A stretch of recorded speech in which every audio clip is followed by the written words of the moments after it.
Hello, everyone, and welcome back to OneSoccer. I'm your host for today, Josh Deming. I am joined by my colleague, Alex Gangue-Ruzic, and a special guest from Football Americas, HERCULEZ GOMEZ. Herc, I appreciate the time as always. I know that you're a very busy man right now. Yeah, no problem. I'm actually in the FC Dallas Stadium right now. I'm in Dallas, Texas, waiting on the Mexican national team to get here for their game against Costa Rica. Beautiful, beautiful. Should be a good one. But today, Herc, we're going to focus on the Canadian side and the U.S. side because these two are taking on each other in the quarterfinals. And we're just going to start off with the very first question. And I want to take a look at the U.S.'s depth because the big storyline behind the Canadian team going into this Gold Cup was their big seven weren't there.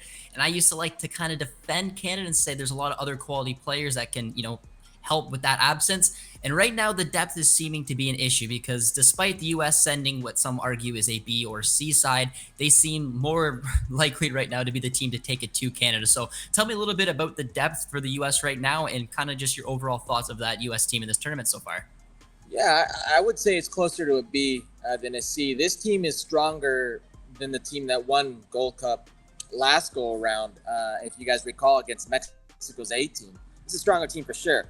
With players who are in better moment, and you can just look at the roster. I mean, the starting lineup, you have a Matt Turner who's not played many games, but he's not playing many games for Arsenal. He's not just some Joe Schmo. And in front of him, you've got players with European pedigree and a Matt Miazga, a Miles Robinson who can soon be one of those players to make a jump.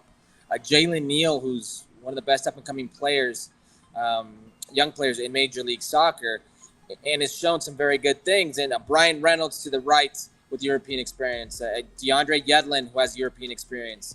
You go to the left-hand side, John Tolkien, who's been well regarded as one of the up-and-coming players in Major League Soccer, and he's not even played that much. You still have quality players on both sides of the ball.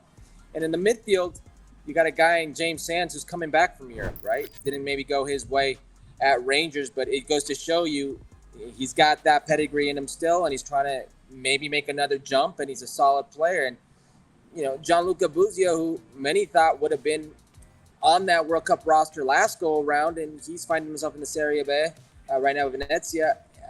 And you can say what you want about that level, but they still have that pedigree, that experience. And then, Jesus Ferreira up top, who's – I know people have a laugh and a go about the Pirates of the Caribbean and whatnot, but this kid, I've said it many times before, is going to be one of the first American players to go off to Europe to a top 10 league and 10 goals, 10 assists season. It's not going to be something to sneeze at. He's going to do it. I've got no issue saying that. He's a player that's going to make the jump soon, and he gets a bad rap because of how deep that pool is, right? I mean, you look at the pool, and you've got guys like Folarin Balogun, who just committed, scored over 20 goals in Liga in France. And you got guys like Ricardo Pepi. You got guys like, Haji Wright, Jordan Pifak, Josh Sargent. Like, it's just a deep pool. So when people see a guy like him, who's not in Europe, they devalue that. And also because he's been one of Greg's guys, right? But it goes to show you how deep that position is. And then on the other side, on either flank, Alejandro Sendejas is one of the most well-regarded players at Club America, which is a massive club in Mexico. Up-and-comer in Cade Cowell, Jordan Morris, who's been there, done that in Major League Soccer. There's just so much depth for this team, which is why I say it's a B team. Last go-around, you had guys like Donovan Pines was on the list, and, maybe people won't recognize that name or remember that name, but you had guys on there who wouldn't be on this squad. So it's definitely a stronger squad than Canada's for sure. And I agree with you about Canada. I thought Canada would be deeper. But that's not what worries me about Canada. John Herdman worries me more about Canada. It's not their depth. It's John Herdman that's worrying me. And I've said many times that heading into the World Cup, he was the best coach in Concacaf. Post-World Cup, defended John Herdman because it was a ridiculous group. I mean, it's a group of death if you think about it. You had 2 semifinalists, a next World Cup runner-up, and the golden generation in Belgium. That was the number 2 ranked team in the world. But he didn't handle it the best way. And coming off that World Cup, it's much of the same. I criticized John Herdman in the World Cup for being too loyal. Atiba Hutchinson had some games where he should have been pulled earlier to stop the bleeding. And that being loyal to his veteran players hurt him then and turned him down and turned him again now. So it's one of these games where not only are they outmatched on paper, but right now probably in the coaching standard too.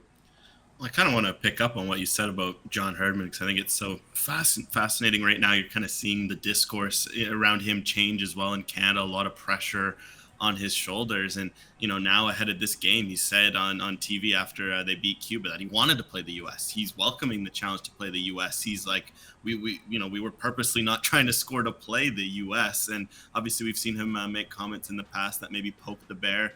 Obviously Croatia, we saw how they ran with the F Croatia comments. Do you feel that he might be poking a bear with the U.S.? And what do you make with those sorts of comments? I don't know about poking the bear with the U.S. I think the U.S. respects Canada. I've gone on as far as to say that the U.S. is an MLS combine right now in this Gold Cup. And the same could be said about Canada, right? It's a domestic combine. The U.S. is just better on paper. It doesn't mean Canada can't beat the U.S., but I don't think the comments about in any way are going to be poking the bear. I think that this group is different. The U.S. of the past may have had to rely on grit, on fight, on spirits, on motivating themselves in a certain type of way. I don't see that with this group, and not just this B team or the A team, just the pool of players. I see a more sophisticated group. It's kind of more in letting their play do the talking.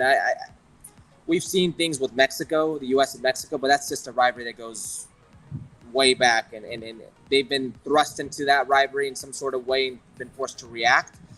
But I've never seen outside of the U.S. Or outside of, Mexico, the U.S. actually be that type of protagonist. So I don't see that being a factor here. I think it's more talent level at the hand. Now, Herc, you told me last time we talked about a year and a bit ago that I know how much you rated John Herdman and you thought he was the best coach in CONCACAF, despite the very difficult 2023. I'm just curious right now, where would you rate him, like at the moment? And if he does anything, if he goes on to win this Gold Cup, would it maybe change where you're rating him right now? And do you still think he's the number one? I mean, if he goes on and win this Gold Cup, absolutely. Yeah. I held him in high regard. But right now, it's interesting, right? You look at the coaches, Luis Fernando Suarez at Costa Rica. He's probably one of the most well-regarded coaches with Carlos Queiroz of Qatar. But not in a great moment. I mean, they're asking for his head in Costa Rica. They want him gone. They don't want him as a national team coach. I kind of feel like the message has been lost and it's no longer there. There's a wear and tear with the group, and he's on his way out. I look at Carlos Queiroz. It's a brand new group. It's not the same team that was at the World Cup, not the same style. They're going to defend. It's going to be great. There's a little bit of systematic play with him. That's a good coach. Knows his limitations, knows what he can potentially do. I rate him as a good coach. But then everything else, it's like BJ Callahan's an interim to the interim, right? Jimmy Lozano right now is an interim, and he's a very young interim. Just his curriculum alone won't stand up to some of the other coaches, won't stand up to having the CB to coach the Mexican national team, but here he is. Christensen at Panama, I think, is a very good coach. I think in this tournament, John Herdman is definitely top 3 coaches, just based off of name, who he is and what he's done. But it's not a high bar to begin with. It really isn't. I think he's a very good coach. But the constant manipulation of the lineups, formations,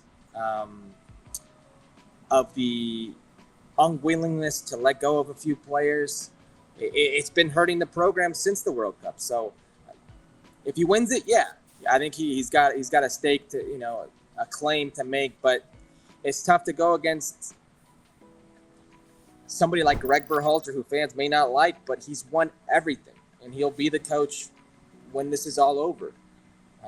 It's hard to dispute numbers and figures in this region. It doesn't mean he's the guy to take the U.S. men's national to the next level, but out of all the evils regarding coaches, he's the lesser of the evils in this region.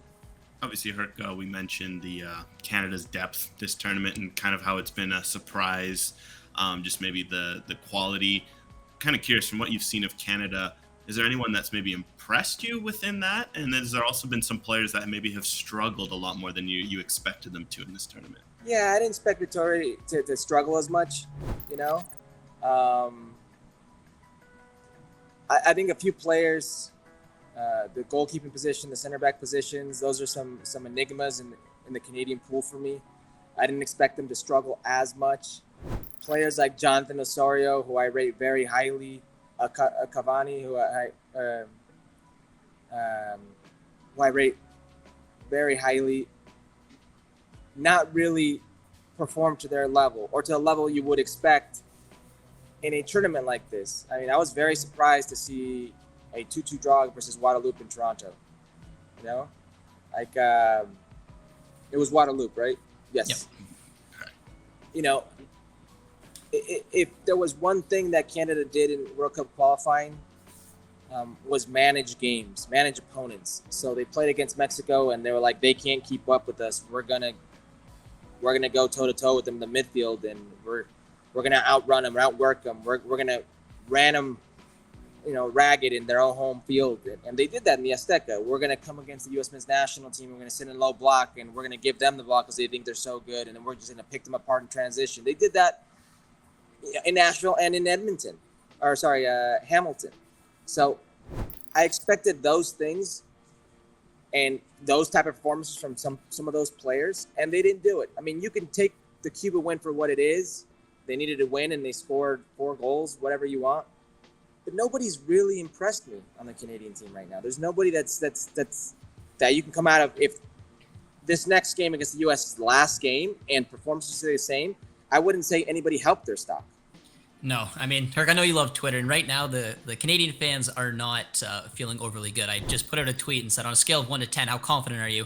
And the number one result I got was 0. So they're not feeling overly good. But I want to just take a look at how the best maybe case scenario could go for both sides. Because when I'm looking at how this Canadian team is playing right now, if I think that they're going to get any type of result against the Americans, is that they're going to sit back in a low block. They're going to give the U.S. the ball. They're going to hopefully try to get it at wide, and they're just going to run out of options and whip balls in. Hopefully Canada can defend properly, be very patient, take their opportunities, and then hit with pace, because they do have some pacey players. Richie Larea can be a dangerous player. Hoylett, Ahmed. That's the only game plan I could see. That midfield with probably Fraser and Osorio worries me. So if that is what indeed Canada do, how would the U.S. try to approach that? Do you think that they would just go through the heart, try to play in Jesus Ferreira? No. This U.S. men's national team, its strengths and its downfalls have been how rigid they are to go beyond their system. They're a wing progression team. They have speed outside and depth, and they're calm on the ball in the middle, from the back. If I were coaching against this team, I would be very physical with this U.S. men's national team. I would bring them down to a level they don't want to be at. I would dirty the field in a sense. Jamaica did a little bit of that early on, and they had an opportunity in the first 30 minutes to score the penalty kick and then the rebound to be up 2-0, which would force the U.S. men's national team to stretch themselves in a way that would not be beneficial to them, and then you can pick them apart. You have to bring them down to your level. They don't do so well when they don't have those spaces. They have players who are good on the ball, yes, but not players who are good on the ball in a way of breaking you down in between lines. They're a transition team, just a different type of transition. They'll try to change the field of attack on you instead of bunkering in. You've got to be physical with this team. I don't think they're soft. I said they were soft in the past with Greg Berhalter, but I don't think they enjoy rolling up their sleeves. And when teams have had success on them, away from home, usually in CONCACAF, that's what it's been like. It's been a fight for them that they've not been up for. So that's what I would do. Jamaica was very successful early on and being physical with them, stretching them out, because they will get stretched out because out wide, whether it's through their wing play with Sendejas or whoever's on the left-hand side, or whether it's with Ryan Reynolds or Yedlin or whoever's on the left-hand side. They like to get up the field. Their fullbacks will get up the field. Their defensive midfielders will sit in with the center backs, try to protect, but there will be those spaces. They have athletic center backs, which is very good because that allows them to play that high pressure the way they want to play, allows them to play with that high back line to risk more going forward.